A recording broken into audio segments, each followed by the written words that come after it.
እንዲቀርቡ ምክንያት ሆነዋል አሉንም ነቢያቱ ሆነዋል ማለት እግዚአብሔር ልኳቸው ምክንያት ሊሆኑ ይችላል። ሐዋርያቱ ሰብከው ሰዎች ጌታን እርሱም ክርስቶስ ኢየሱስን እንዲቀበሉት በእርሱ እንዲያምኑ ዘንድ በስሙ ተጠምቆ ደግሞ ወደ ክርስቲያን እንዲጨመሩና ድህነትን እንዲያገኙ ሆነዋል። በጣም በርካታ ሰዎች ድነዋል። በጣም በርካታ ሰዎች በማን በሐዋርያት ስብከት። ስለዚህ አሁን ለነዛ ሁሉ ሰዎች ለመዳናቸው ምክንያት ሐዋርያት ናቸው። ሐዋርያት ስለሰበኩ ዳኑ። ያው እምነት የሚመጣው ራሱ ከመስማት ነው። መስማትም ነው አንዴ እምነት ከመስማት ነው። መስማት ደግሞ ከሰባኪ ነው ስለሚል ማለት ነው መጽሐፍ ሮሜ ምዕራፍ 10 ላይ እምነት ከመስማት መስማት ከሰባኪ ሰባኪው ደግሞ የተላከ ይላል። ስለዚህ እዚህ ውስጥ አለ ልክ አሁን ድህነት ውስጥ ራሱ ሰባኪያን አሉ። ሐዋርያትን ብቻ አይደለም። አሁን ላይ ለምሳሌ ናቲ ተነስቶ አንድ ሰውን ለምሳሌ አንድ የሆነ ምንም አይነት በቃ እንደው ክርስትና ውስጥ የሌለ አንድ ሰውን እንበልና ሰበከ። ለምሳሌ ስለ ክርስቶስ ነገረው፣ ስለ ማዳኑ ነገር፣ ስለ እግዚአብሔር ነገረውና አመነ። ያ ሰው ቢያምን ይድናል አይድንም? ያ ሰው ዳነ። ስለዛ በማን ምክንያት ይዳነው? በናቲ ምክንያት። ናቲ ሄዶ ስለሰበከው አለቀ። ከዚህ አንፃር ለሱ ምክንያቱ ለመዳኑ ምክንያት ሆነለት ማለት ነው ናቲ። እና ለመዳናችን ምክንያት ሰዎች ሊሆኑ ይችላሉ። ግን ፕሮቴስታንቶች ምንድነው ቃላቱን እጥር ያደርጓቸውና ለሆነ ነገር ከሰጡት አንዴ በቃ ወደ ኋላ አይሉም። ለዛ ነው ትንሽ የሚከብዳቸው ይመስለኛል። እግዚአብሔር አብ እኮ ለመዳናችን ምክንያት ተብሎ እኮ ሊነገርለት ይችላል። ምክንያቱም አብ ባይወደንና ልጁ ኢየሱስን ባይልክ ኖሮ አንድንም ነበረ። ስለዛ በምን ምክንያት ዳንን ከተባለ ኧረ እኛ ከኛ አይደለም ይልቁንም ቅዱስ ዮሐንስ አፈወርቅም ይላል በነገራችን ላይ እግዚአብሔር አብ እኛን እንዲሁ ወዶ ልጁ ኢየሱስ ስለላከ ልጁ ኢየሱስ መጥቶ ባይሞትልን ለኛ እንድን ነበር አንድንም። ስለዛ የመዳናችን ምክንያቱ ምንጩ አብም ወልድም መንፈስ ቅዱስም ይሆናል። መንፈስ ቅዱስም መጥቶ የጌታችን የክርስቶስ ኢየሱስን የማዳን ስራውን በእኛ ላይ ባያደርግ ኖሮ ባልዳንን ነበረ። ስለዚህ የዳን ነው የምርም አብ ምንድነው እንዲሁ ወዶ ልጁ ኢየሱስን ስለላከልን ልጁ ኢየሱስ የምርም መጥቶ ስለሁላችን ሰው ስለሆነ ፕላስ ደግሞ ስለሞተ ስለተነሳ መንፈስ ቅዱስም እንዲሁ መጥቶ ደግሞ በክርስቶስ ኢየሱስ የተሰራውን የማዳን ስራ በእኛ ላይ ስላደረገ ይሄ በዚህ ምክንያት ድነናል ብለን ልንናገር እንችላለን። ስለዚህ አሁን አብ ወልድ መንፈስ ቅዱስ ምክንያት ይሆናሉ ሲባል የድህነቱ ምንጭ ሶርስ ሆኖ ነው። እሺ ቅዱስ ዮሐንስ አፈወርቅ ኮዝ ኦፍ ሳልቬሽን ይላቸዋል አብ ወልድ መንፈስ ቅዱስን። ግን ከምን አንጻር ከተባለ ኦተር ሆኖ የሳልቬሽናችን ኦተር ምክንያት ምንድነው ዋናው ምንጭ ሆነው እንደዛ ተብሎ ሊነገርላቸው ይችላል። እንግዲህ አሁን የቅድስት ሥላሴ ይሄ እንዳለ ሆኖ ግን በአንድም በሌላ ምክንያት ነቢያቱ፣ ሐዋርያቱ፣ ሰባኪ አንዳንዶችንም ከእሳት ነጥቃቸው አድኑ ይላል እኮ። አሁን የመዳን ምክንያት ብቻ ሳይሆን አዳኝ ተብሎ ሊነገርለት ይችላል። ቅዱስ ጳውሎስ አንዳንድ ስፍራ ላይ እንዴ ከወገኖቼ የሆኑትን አድን ዘንድ ከነሱ ጋር እንደዚህ ሆንኩኝ ምናምን እያለ እኮ ይናገራል። አድን ዘንድ አድኑ ምናምን እንዲህ አይነት ቃል ያዕቆብ ላይም አለ እንዲህ የሚመስል ነገር እና ምንድነው አሁን ምንድነው አድኑ እንደው ለመዳናቸው ምክንያቱ ነው ሳይሆን ቃሉ እንደውም አድኑ የሚል ቃልም አለ። አሁን አድኑ የተባለው ምንድነው ለመዳናቸው ምክንያት ስለሚሆኑ እነዛ ሰዎች እንደዛ ተብሎ ይነገራል። እና ቃሉን የሆነ እንደው እንትን ባንለው መልካም ነው። ምንድነው የሆነ ዝም ብለን ለክርስቶስ ብቻ ነው የሚገባው ወይ ደግሞ ለሆነ ነገር ብቻ በቃ አለቀ። ከዛ በኋላ ወደዛ እናደርገው ምናምን። አሁን ቃላት አንዳንድ ጊዜ መለኮት ነው የሚመስሉ ቃላቱ ራሱ በቃ የሆነ እንደው እንደ መለኮት የሆነ መለኮት የሆነ ነገር ነው እስኪመስለን ድረስ ልክ ከዚህ ቀደም እንዳየነው ቤዛ ምናምን ሲባል ልክ እንደዛ ማለት ነው። በቃ መለኮት ነው የሚመስለው። ኧረ ይሄ አይነካም ይሄ ቃል ምናምን። በአንድ በሌላ ምክንያት ቃሉ ጥቅም ላይ ሊውል ይችላል። ከምን አንጻር ሀሳቡ ላይ ነው ሞር ትኩረት ማድረግ ሀሳቡ ላይ ነው ዋናው ትኩረት ማድረግ እያልን እንደፈለግን ቃላትን እንጠቀም እያልኩኝ ሳይሆን ግን በአንድም በሌላ ምክንያት በታሪክ ውስጥ ጥቅም ላይ የሚውሉ ቃላት ከሆኑ በቃ ምንም ሳንጨነቅ ነው የምንጠቀማቸው። ብቻ አባቶቻችን የተጠቀሙት ቃላት ይሁን እና እንደዛ ነው ያ ቃልዮት ያሰማልን ወንድሜ፣ ቃልዮት ያሰማልን። በጣም ጥሩ ሀሳቦች ነው ያነሳው። እውነት ቴንኪው በጣም ምናልባት ታሚዬ አንስተሃል ማይክ? አዎ እንደጋጣሚ ሆኖ ቅዱስ ከመስጠት በፊት ሁሉም ወንድሞች በተሻለ ስላሉ ድንገት ጥያቄው አሁን ባለቤቷ ከመጣ አሁን ብትቀጥል ብዬ ነው። አኪ ቃልዮት ያሰማልን። መምህር በረከት ቃልዮት ያሰማልን። ባለቤትሽ መጥቷል ቤዛ? እሺ ታሚዬ ምራ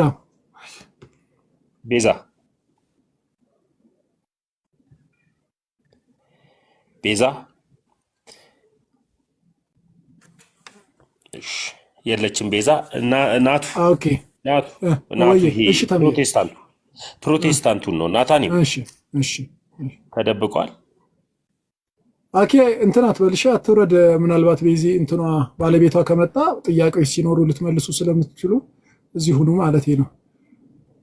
ያ ወታለች በቃ ቤቱም አለን አለን መምህር በረከትም አሉ ምናምን መምህር በረከት በዚህ አጋጣሚ አይጥፉ ፕሊስ። አሁን እንደዚህ ቲክቶክ ላይ ምናምን አልፎ አልፎ የጭቅጭቁ ንትርኩ አሰልቺ ነው፣ ግን እንደው እሱን ሁሉ ምንድነው ተቋቁመው ሁሌም እዚህ ቲክቶክ ላይ ባይጠፉ በጣም ከመመኛቸው መምህራን ውስጥ አንዱ ናቸውና አይጥፉ። አሁን እዚህኛው ላይቭ ላይ ብቻ ሳይሆን እንደ አጠቃላይ ማለት ነው። እና እስከዛ አለው። እሺ ወንድሜ፣ ምናልባት ያልተባለ ሀሳብ ዲያቆን እንኳን ደህና መጣ መምህር። እሺ መምህር ይቀጥሉ።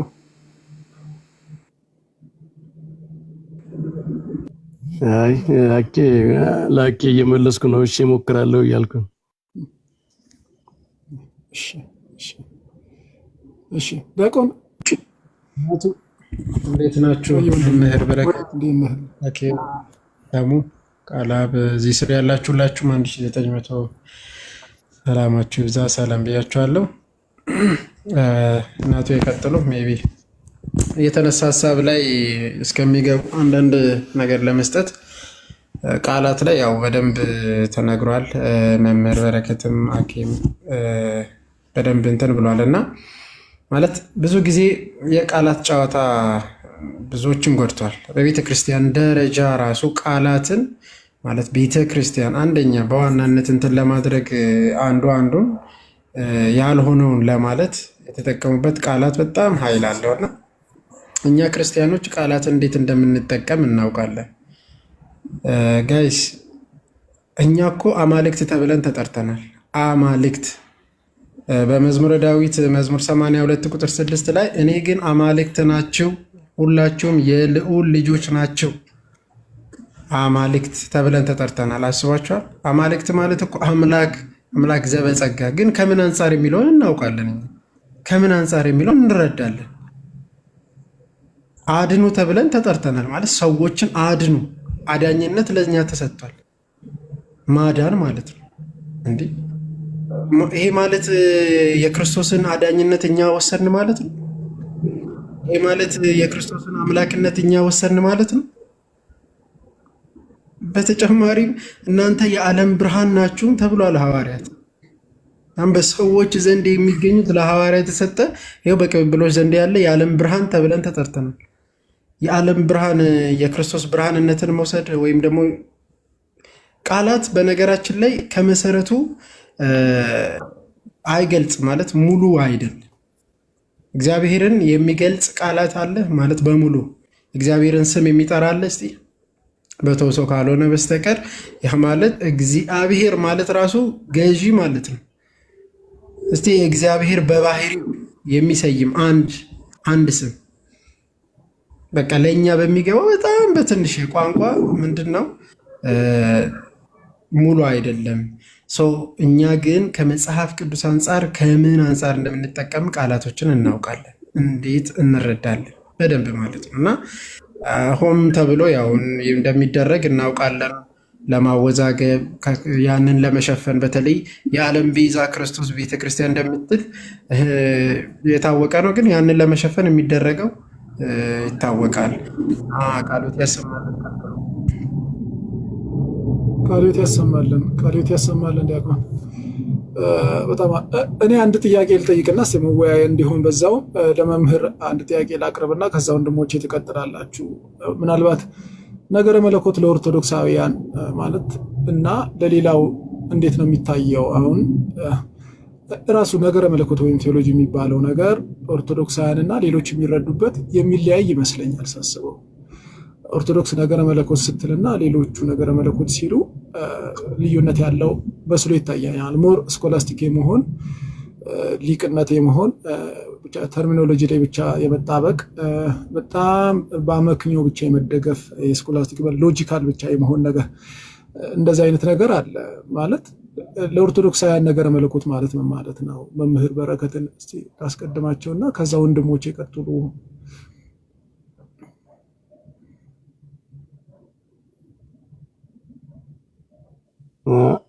ናቲ አንዳንድ ሀሳቦችን አንተም ቅድመ ሰጥተዋል። እኛ ነገረ መለኮትን የምናየው ያው መጽሐፍ ቅዱሳዊ መንገድ ነው። ከነገራችን ላይ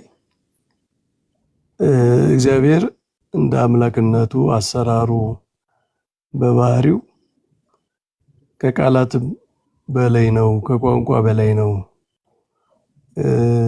እና በተገለጠው ልክ ከተረዳ ነው በኋላ የማንረዳው ነገር ከቃላት የሚያልፍ ብዙ ነገር እንዳለ እያሰብን በፍርሃት ነው የምንናገረው።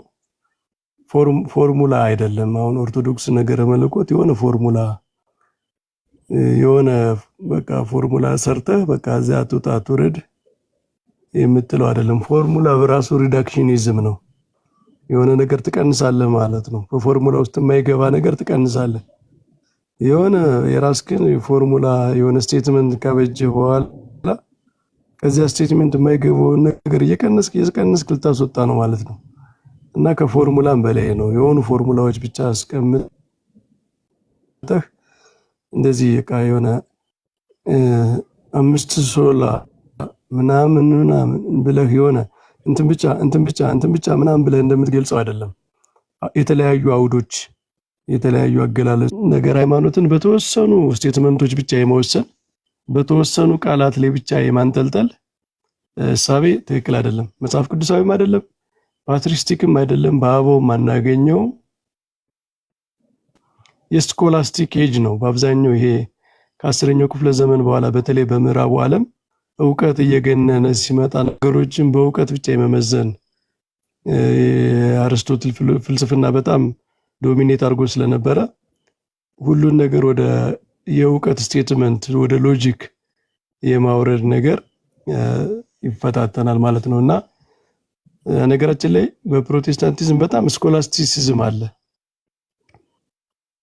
ስኮላስቲሲዝም በቃ ራሽናላይዝ የማድረግ ይሄ ፔናል ሰብስቲቲዩሽን የመሳሰሉ አስተምሮች በነገረ ድነት የቅጣት አስተምሮ አብ እናንሰለም ማለት ነው። አብ ወልድን ቀጠው ምናምን የሚሉ አስተምሮች እነዚህ ሌጋልና ራሽናል የሆነ በቃ ሎጂክ የሆነ ሃይማኖትን ወደ ሎጂክ ወደሆነ ራሽናል ሎጂክ የማውረድ ሚስቲካል የሆነውን ሚስጥራዊ የሆነው ማለት ሚስጥራዊ ማለት የማይነገር ማለት ሳይሆን በተወሰኑ ነገሮች ብቻ የማይወሰውን ሰፊ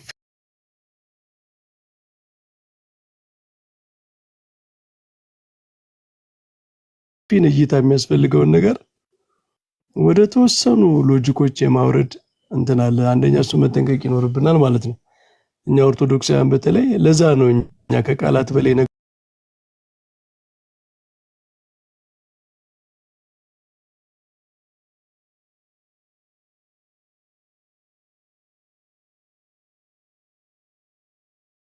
ያለብን የመጽሐፍ ቅዱስን ጥቅሶች ራሱ ለምሳሌ ቅድም ጳውሎስ ገላትያ ላይ ከሴት የተወለደ ከሕግ በታች የሆነ ልጁን ላከ የሚለውን ጳውሎስ ለምንድን ነው ከሴት ያለ ስንል አንድ ፕሮቴስታንት ቅድም ወንድማችን እንዳለው አይ በቃ እመቤታችንን ስሟን ማንሳት ስላልፈለገ ነው ብሎ ይሄ ምንድነው ሰፕረስ ለማድረግ አይነት ብሎ አብራራ።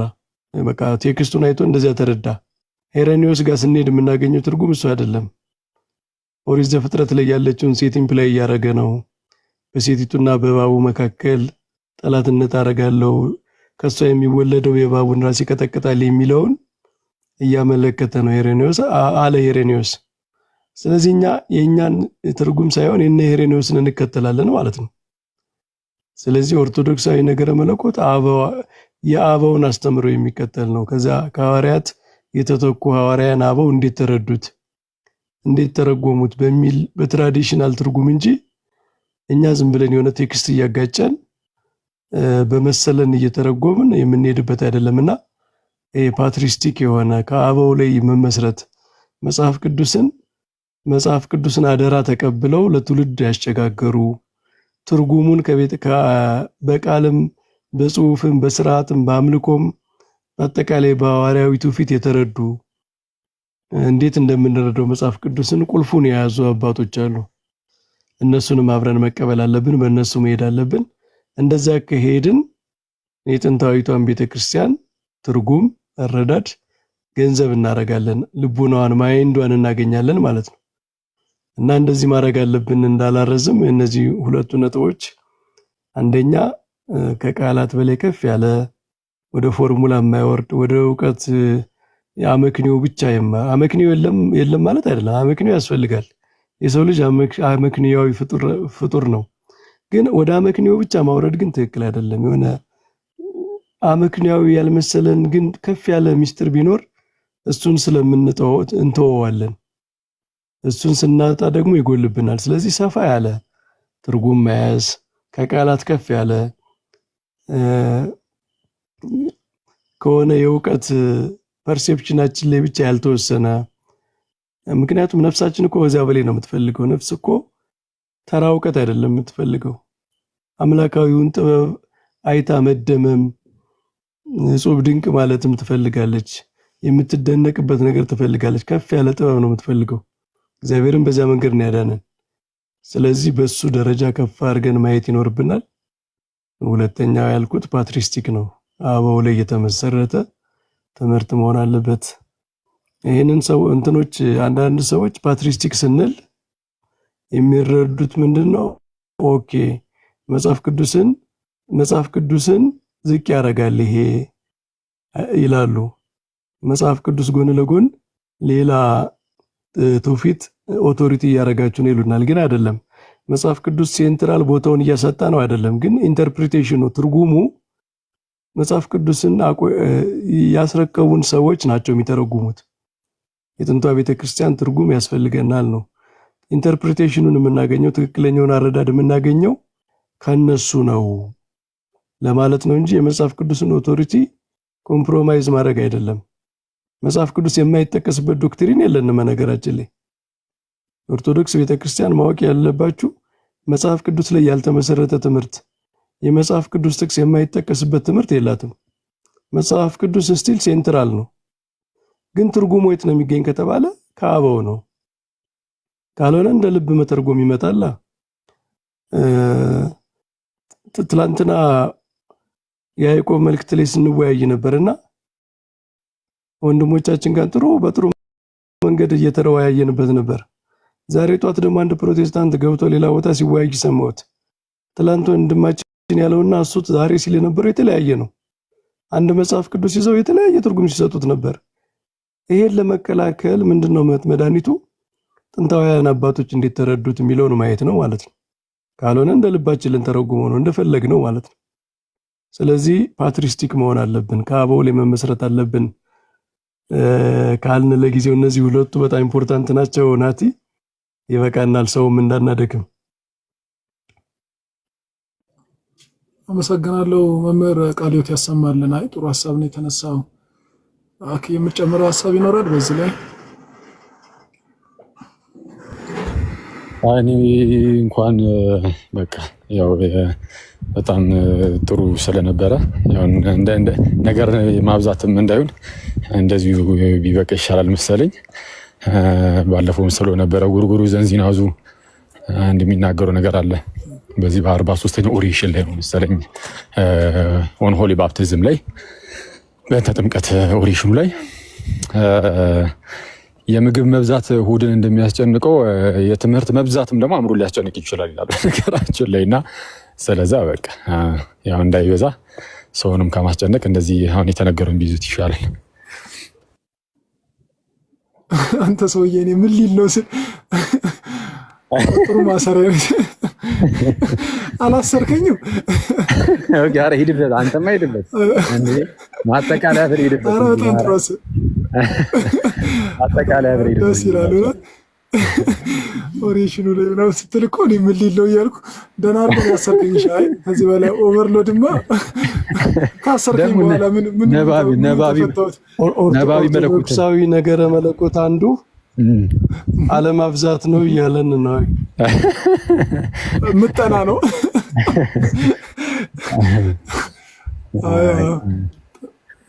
እና ጋይስ እስቲ እኔ ልለያችሁ መሰለኝ። እስቲ በድጋሚ እንገናኛለን ምናምን። በቃ ሰላም ደሩልኝ። መምህር በረከትም ሁላችሁም፣ ናሲያም መኩሪም ሁላችሁም ሰላም ደሩልኝ። እሺ እሺ ወንድሜዋ እሺ መልካም እሺ ደህና ደሩ። የኔም ስልኬ ሊዘጋ ነው ናቲ። እሺ ምናልባት ከዘጋ በስልክ መዝጋት ነው መውጣ። እሺ እሺ ችግር የለም። መኩዬ ሐሳብህን ልስማና በዚሁ ላይ በዛው መዝጋትም እንችላለን።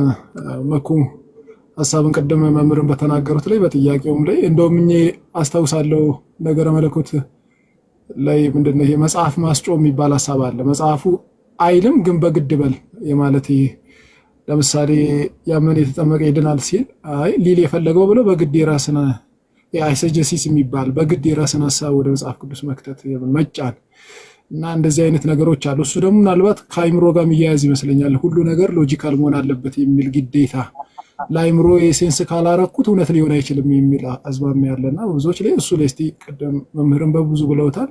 ሪፍሌክሽንህን ልስማና በዚህ መጨረስ እንችላለን። የሚገባ ፕሮቴስታንት ያለ አይመስለኝም። አክብርልን ቃሎት ያሰማልን ያለው እውነቱ ተመለስኩ። ስልኬ ገብቶብኝ አለ ወንድሜ አለው። እሺ የተወሰነች ነገር ብቻ ለማንሳት ያክል እሺ የጠየቀው ላይ በተለይ ቤዚክ የሆኑት ቴዎሎጂ ማለት በእኛ ቢገለጽ አሁን 4 አይነት ቴዎሎጂ አሉ ማለት በመሰረታዊነት ሜጀር ታይፕ የሚባሉት 4 ናቸው። እነሱ የመጀመሪያው ባይብሊካል ቴዎሎጂ የሚለው ነው። ዲፔንድ ፎከስ የሚያደርገው ባይብል ላይ አናላይዝ ያደርጋል፣ ቲቺንጉን፣ ሂስቶሪካል ኮንቴክስቱን ይህንን የሚያጠናው አንደኛው ዘርፍ ባይብሊካል ቴዎሎጂ ነው። ሰከንድ ሲስተማቲክ ቴዎሎጂ የምንለው ነው። እሱም ደግሞ ምንድን ነው? ለምሳሌ በጣም የተለያዩ ቃላቶች አሉ ክርስቲዮሎጂ ላይ የሚገለጹ ስለ ክራይስት፣ ስለ ጋድ ቴዎሎጂ ሊሆን ይችላል፣ ሳልቬሽን ሊሆን ይችላል፣ ማለት ሴቶሮሎጂ፣ ስካቶሎጂ በጣም ብዙ አይነቶች ሲስተማቲክ ቴዎሎጂ ተብሎ የሚጠሩ አሉ እና ሶስተኛ ሂስቶሪካል ቴዎሎጂ ነው እና የመጨረሻው ደግሞ ፕራክቲካል ቴዎሎጂ ተብሎ የሚጠራው ያው ቴዎሎጂ አንድ ሰው ሲማር ሜጀር ታይፑን እነዚህን 4ቱን ነገሮችን ይማራል የመጀመሪያ ማለት ነውና እነዚህ 4 አሉና በሁለት ደግሞ በሌላ ዘርፍ ሊከፈል ይችላል። ለምሳሌ የመጀመሪያው ምንድነው? አሁን ካታፋቲክ ቴዎሎጂ እና አፖፋቲክ ቴዎሎጂ ተብሎ ያ ማለት ፖዚቲቭ አይዲያ ያለውና በኔጌቲቭ የሚነሳው ማለት ነውና ከዛ አንፃር ወደ ራሳችን እንምጣና ቃላትን እንዴት መጠቀም እንዳለብን ኦርቶዶክሳውያን እናውቃለን። አሁንም በድጋሚ ማለት ነውና የኛ ነገረ መለኮት አባቶች ላይ ነው ዲፔንድ የሚሆነው። ፋንዳሜንታል የሚለው ነው የምንጠቀመው። ከዚህ ሁሉ ፋንዳሜንታል ወይም መሰረታዊ ወደ ኋላ ተመልሰን ፓስቶሪካል ነው ማለት ነው። አባቶች ላይ ነው ዲፔንድ የምንሆነው። ፓትሪስቲክ ኮንሲስተረም የሚባለው አባቶች በምልአት ምንን ተቀበሉ የሚለው በጣም ወሳኝ ነገር ነው ማለት ነው። ሰው አባቶች ምንድን ነው ያሉት? ዛሬ ላይ ፕሮቴስታንቶች በሺዎች ዲኖሚኔሽኖች የተከፋፈሉት ለምንድን ነው? ለምን 40,000 ደረሱ?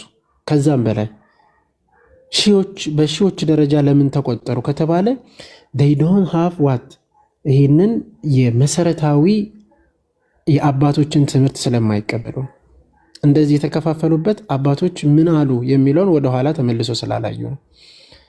ክርስቶስ የተናገረው በዮሐንስ ወንጌል ላይ ቃል የገባ ነገር አለ። እርሱ ምንድነው? ቃል የገባ ጌታችን ኢየሱስ ክርስቶስ ጸሎት ያደረገ አለ። በዮሐንስ ወንጌል ምዕራፍ 17 ላይ ስናነበው እኔና እናንተ አንድ እንደሆን እነሱም አንድ የሆኑ ዘንድ ተብሎ የተለመነበት ምክንያት ይሄ ነው።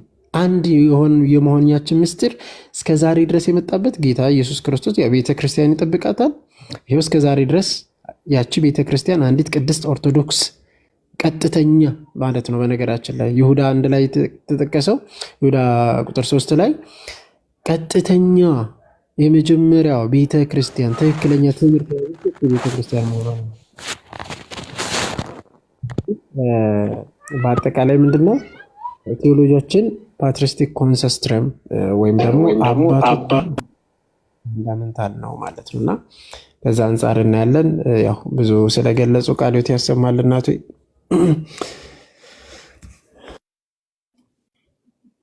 ቃሎት ያሰማልን። ዲያቆን በጣም ቴንኪው እንደው ጥሩ ኤክስፕሌን ያደረክልን በተለይ ከቴዎሎጂ አንፃር ያነሳው እግዚአብሔር ያክብርልን። ቃሎት ያሰማልን። ጥያቄ ያለን ምናምን የምትሉ ሰዎች እንግዲህ ሌላ ጊዜ እናርግላችሁ። ከቅድም ጀምሮ ነበርን ባይዘወይ ከቀን ጀምሮ ብዙ ነገር ያስተናገዱት መምህርም ነበሩ ወንድሞች እህቶችም። ምናልባት ዲያቆን ትቀበላለህ? ጥያቄ ያላቸው ሰዎችም ጊዜ አለ።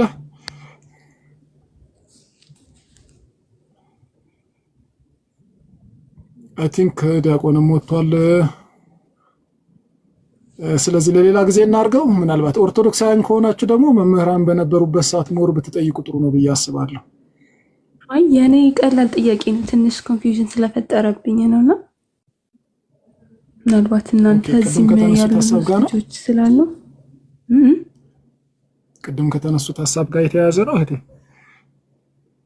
አይ አይደለም፣ ሰሞኑን ምናምን ቲክቶክ ላይ ሲያስተምሩ ምናምን የሰማቸው ነበሩና እሱ ላይ ያለ ምን መሰላችሁ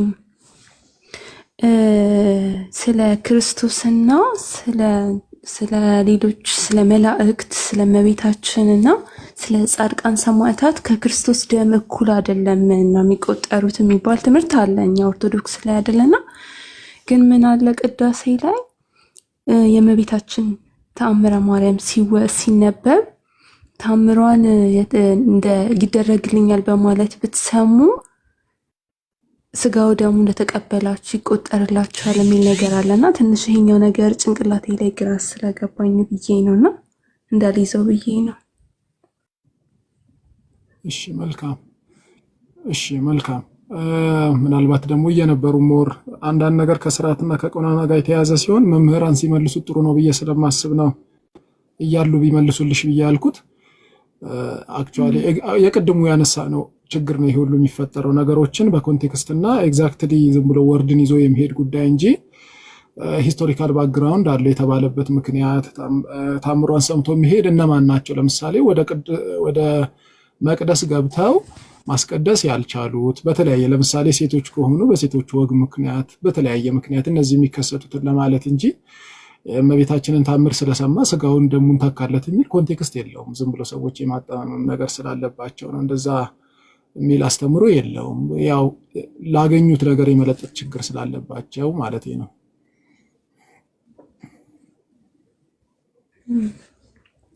አይ እነሱ እንደዚህ ጠይቀው አይደለም፣ ይሄ ራሴ ጭንቅላቴ ላይ የተፈጠረብኝ ነገር ነው። እኔ ቁጭ ብዬ ሰማው እንጂ ኮንቴክስቱ እንደዛ ነው። እሺ ምናልባት ኮንቴክስቱ እንደዛ ነው። ለምሳሌ መቅደስ መግባት የማይችሉ ስርዓት አለ አይደል? በቤተ ክርስቲያናት መቅደስ የማይገቡ ሰዎች በምን አይነት በብዙ አይነት ለምሳሌ ሴቶች ከሴቶች ወግ የተነሳ ለምሳሌ ደም የሚፈሰው ሰው መቅደስ አይገባም። ስለዚህ መቅደስ መግባት ስላልቻልኩ ትቼ ልሂድ ከሚል ይልቅ የእመቤታችንን ተአምር ይስማ የሚል ኤክሰፕሽናል ኬዝ ተቀመጠ እንጂ የእመቤታችን ተአምር የክርስቶስን ስጋ ይተካል የሚል የለም በኦርቶዶክስ በተአምርም እንደዚህ እንደዛ ነው። መምህር ናቸው ብሩክ ይቅርታ መምህር ናቸው። እሺ ሰላም ተስፋ ስላሴ እንዴት አለ? እግዚአብሔር ይመስገን።